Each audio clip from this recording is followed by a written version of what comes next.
Good morning. We're going to do a little call and response. Here we go. All right. When I say creative, you say morning. Creative. Morning. Creative. Morning. When I say Oakland, you say pride. Oakland. Pride. Oakland. Pride. When I say I am, you say humble. I am. Humble. I am. Humble. I am. Humble. I am. Humble. Doesn't that feel ridiculous? That is exactly how I feel right now. Talking about myself and my career and my life through the lens of humility. The irony of which does not escape me, and I intend to poke fun at it for the next 20 minutes. I feel like I've talked to a lot of people about this, and we're in this age of like selfies. Like a selfie is a thing. A selfie stick to enable you to take a selfie is a thing. That's ridiculous. And this topic is so rich, and everyone I talk to has kind of like a different reaction, a different emotional and visceral reaction. My friend Nat was like, oh, vulnerability. JP, when I talked to him, was like, oh, humility, that's my heart right there. Joanna and I had this dope conversation about how humility intersects with gender and how it might show up differently or be valued differently in men versus women. But I was really interested in how to define humility for myself. Let's bring this back to me. I looked up the word. It's a good place to start. And it is the quality or condition of being humble. Okay, well, what's humble? It is not proud or arrogant. So I know what it isn't, but what is it? So that was my quest in this talk. I also feel like it's important to have a message. It's also the name of my talk. Let it soak in. Just let it wash on over you. Don't be an AssClown. And I'm gonna break this down so we really understand exactly what I mean. And I'm gonna give you plenty of examples of profound AssClownery in my own life. It is 2011, my friend David calls, and he says— Hello, it's David. You should come to this show. Right, so he's talking about the Freeze. He's like, you should come to the Freeze. The Freeze is hip hop plus improv plus comedy. And I said, that shit sounds terrible. That is a terrible idea. And he said, we're also the backing band for Mortified. Mortified is when people stand up and read their diary entries from high school. That also sounds like a terrible fucking idea. That's the worst. But I was like, all right, cool, I'm gonna go. And sure enough, people at Mortified, these are real people who are standing up and reading their real diary entries or erotic poetry or novels or showing short films from the most mortifying periods of their life. And then the Freeze is on stage watching this, hearing it at the same time as the audience, and they get up and they make up a song on the spot about that story that just happened. And it blew my mind. It was hilarious. It was amazing. I was like, I have to know what this is. I want to get involved. So I was like, David, if you guys ever have a rehearsal, let me know. I want to get in on this. And he was like, we don't have a rehearsal because we improvise. But then one day, David called, and he said, you should come and do this show.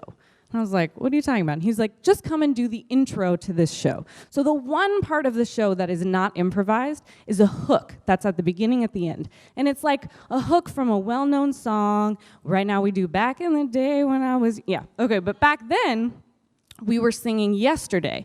So he was like, come to the makeout room and just do the intro and then it's all good. We just kind of want this melodic difference. Our singer can't make it. It's going to be fine. So I went to the show, and it's sold out. It's like fire codes, not a thing for them. And sure enough, I get up. I'm like, this is fine. This is no big deal. I believe in yesterday. Yeah.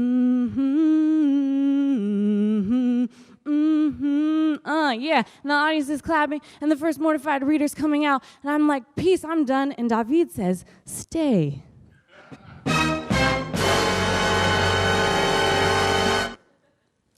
I told my ass to sit down.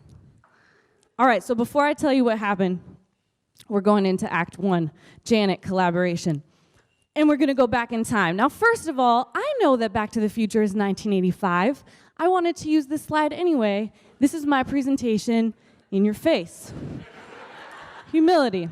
This was another time I was told to sit on stage. So this is the first performance experience that I remember. I'm in kindergarten. My choir is going to sing for the first time. This is the big time. This wasn't no preschool daycare shit. This was a real performance where we walked out on stage. There were risers. We had a song we memorized. I don't remember what it was, but I bet it was great. And we walked out on stage, and I saw the audience, and I froze. I could not move, and I did not move. And the rest of the class got on the risers. And the backstage was right there, but I wouldn't move. So my teacher brought me a chair. And I sat down. And I watched the audience watch the show. A star is born. Except this is called humility. So I will say more like the neurotic relationship between performer, performance, and audience is born. I was so fascinated by this moment. I was so fascinated by watching the audience watch the show. They were not watching me, because this was all parents, so they were watching their random kids. The only people watching me were my family in the back, fucking mortified.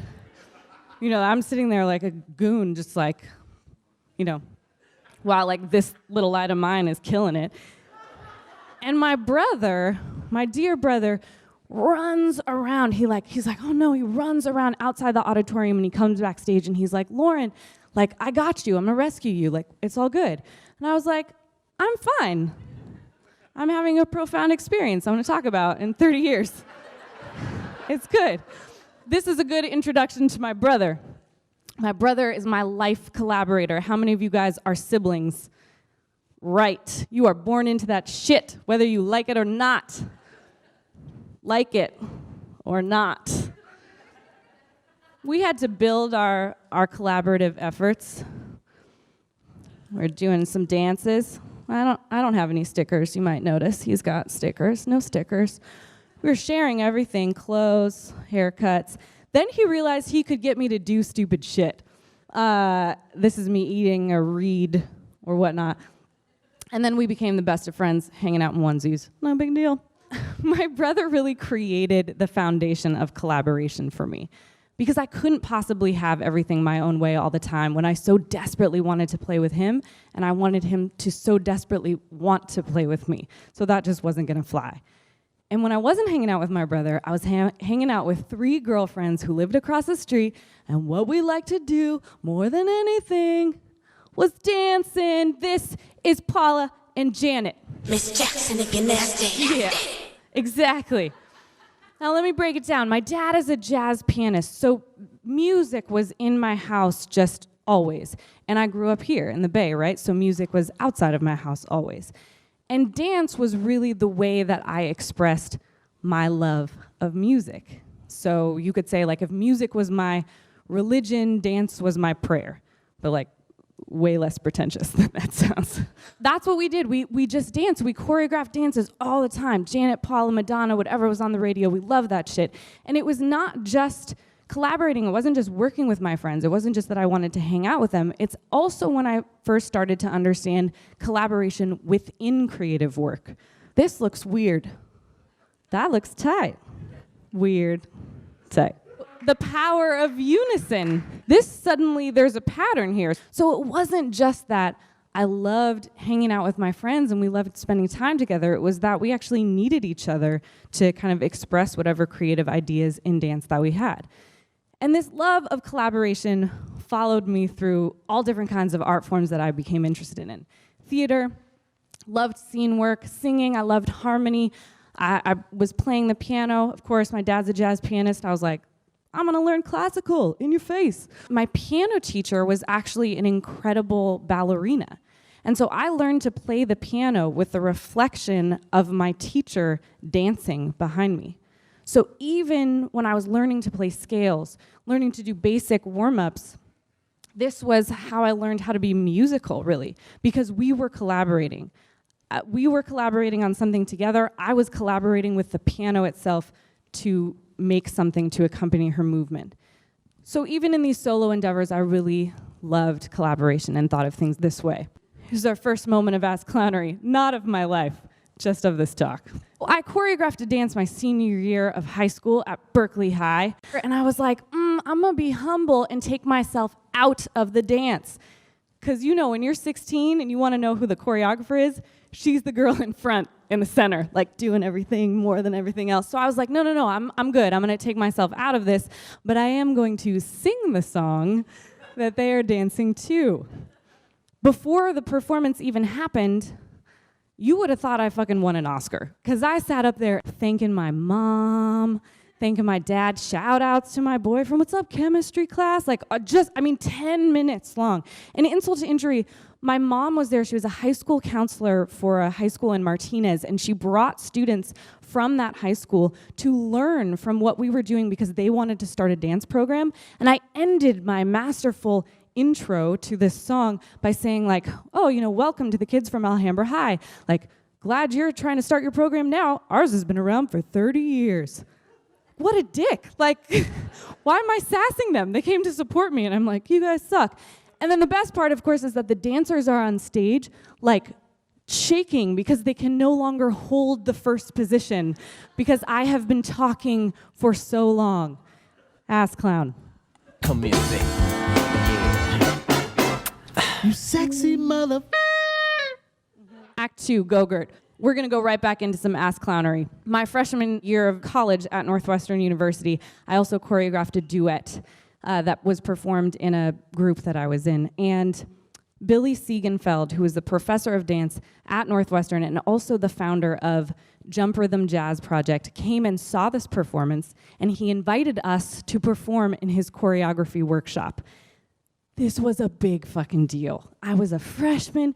We walk into this workshop. It's all upperclassmen. What's up? So excited to perform this so you can tell us how amazing we are. We perform it. Billy's like, okay, now I'm going to have you do it again. And this time I'm going to stop you just to work with you and ask you some questions. And I'm like, amazing. I can't wait for him to stop us to tell us how amazing we are.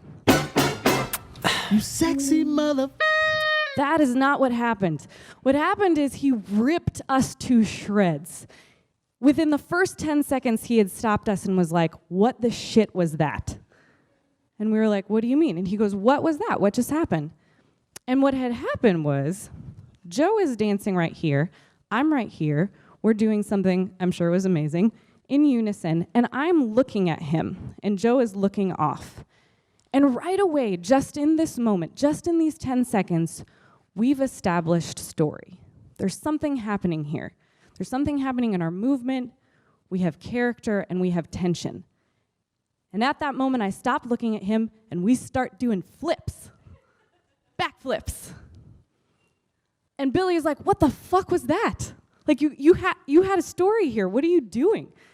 And it was really the beginning of how to tell a story. If the first part of my life was all about collaboration, the second part was how do I use collaboration to tell a story? And through this experience with Billy, it was really about editing out all of the bullshit. How often do we abandon story to flex, right? In whatever art form we're doing, consciously or unconsciously. Like, we abandon what we're trying to say because we're trying to show off or throw some other technique in or use something that some other client didn't use, and we'll throw it in here. And this is really when the beginning of this happened for me. The next time that I really got to learn this lesson, although it's something I learn every day, was writing music for advertising. This is Go-Gurt, portable dairy snack, yogurt on the go. I loved assignments like this. I loved a client saying, we're gonna need 30 seconds of, emotional, dynamic reggae pop that also is convincing consumers that they need dairy snacks on the go. Okay, dope. So I would write like 12 different versions. I would write 12 different melodies. I would take the first melody, I would layer hella shit on top of it. And two things always happened. One was that the client always picked the first goddamn idea that I had. And second is they would strip away all that other shit. And it really taught me, especially in this context, sometimes your first idea is your best idea. And sometimes you just gotta tell the story, even if the fucking story is you need some yogurt on the go. That's a good story. Now, the other thing that was happening in my 20s in all of this was that I was having a hard time. I was working jobs that I really didn't like. I was involved in a lot of projects that I really hated. I was trying to find my collaborators. I mean, my 20s were just super not grounded. And then both of my parents were diagnosed with cancer. Both of them. My dad had CLL, which is a kind of leukemia. My brother and I were going back and forth to the East Coast to help my stepmother take care of him through his chemo treatment. Just when he was coming out of that and thankfully going into remission, my mom was diagnosed with pancreatic cancer. She was diagnosed on August 1st, 2009. She died November 1st, 2009. Those were the worst fucking 3 months of my life. To see a loved one, let alone a parent, let alone your mom, sick and in pain and scared where the resolution is death. Like, this isn't everything happens for a reason. Fuck that shit. This isn't what doesn't kill you makes you stronger, because what if it does kill you? And it was this huge wake-up call in my life of course it would be. And there was a before and there was an after.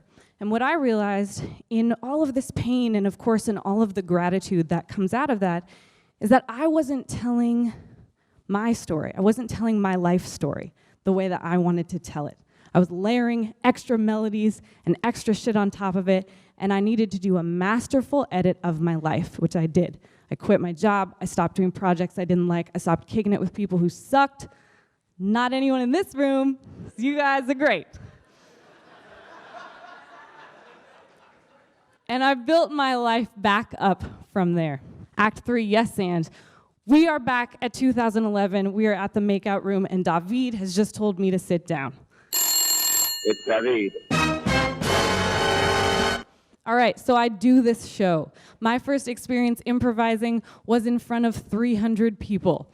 My MCs and friends in the freeze fucking tricked my ass into doing a show. It was ridiculous. I cannot tell you what happened because I don't remember. Because there's kind of this blackout thing that happens when things are really flowing and going well. But what I do remember was that it was good enough for me to now be in the group. And it was the single most exhilarating and terrifying performance experience of my life. It was like that perfect combination of salty and sweet, where you just keep, it's like Doritos and ice cream. Your body's like, you're not full, you're not full. Yes and is one of the kind of like the guiding principle of improv. And what it's teaching you is that you have to accept the scene that your scene partners have created without belittling it, without disagreeing with it, and without negating it. And you have to move the story forward. Yes and.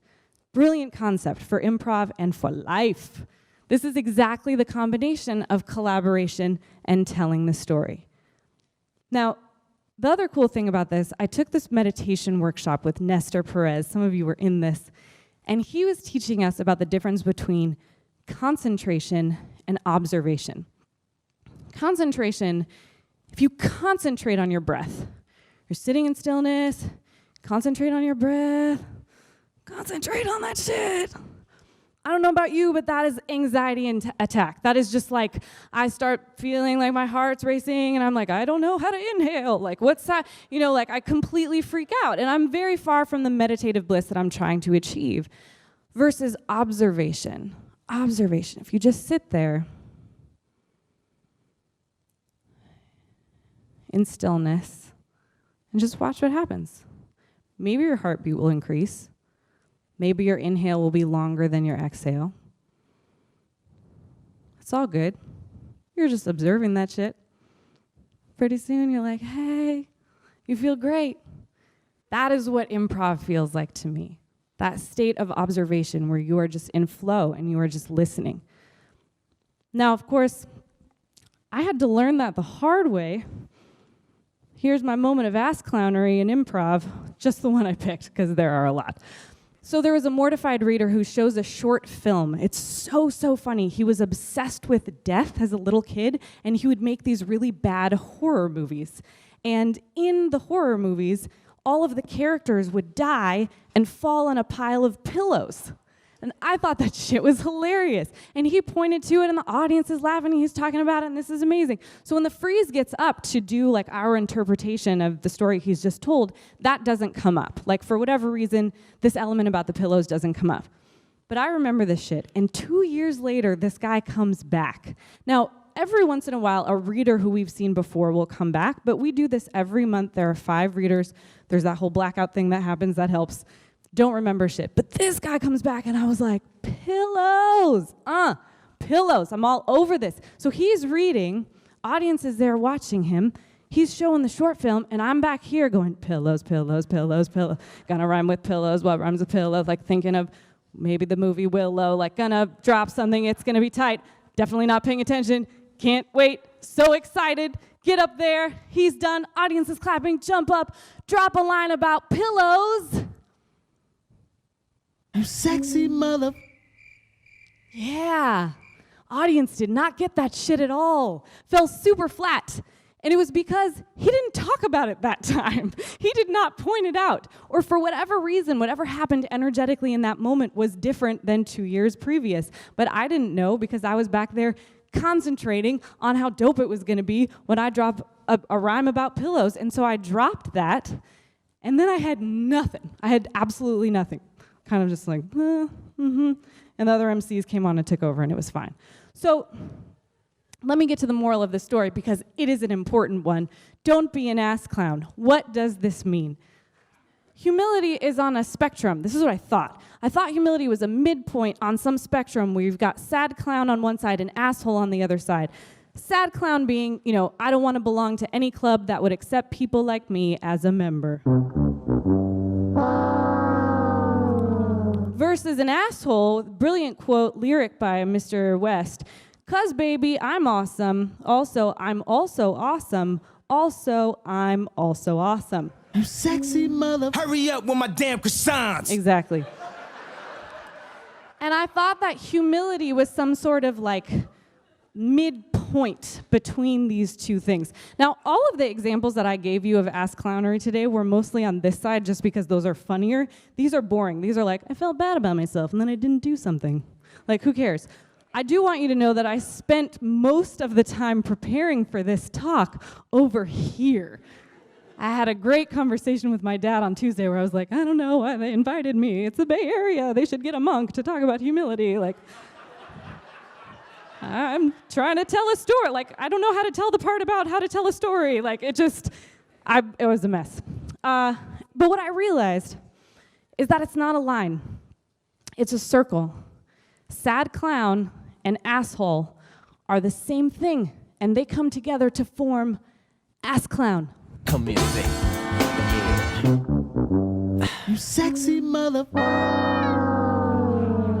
So good. And that shit is ego. That's ego. That's you thinking about yourself. Whether it's positive or negative, you are wrapped up thinking about yourself. And the other side of that is the story. Tell the story. And humility isn't some sort of midpoint. Humility for me is the bridge. Humility is how you get out of this ego space and get into the goddamn point, telling the story. I love this quote. Humility is not thinking less of yourself, it's thinking of yourself less. So I would say, don't be an ass clown, just tell the story. How? Through humility. This is how I've defined humility for myself through my creative work. But I am not too proud to admit when someone else has already articulated this far better than I ever could. Thank you.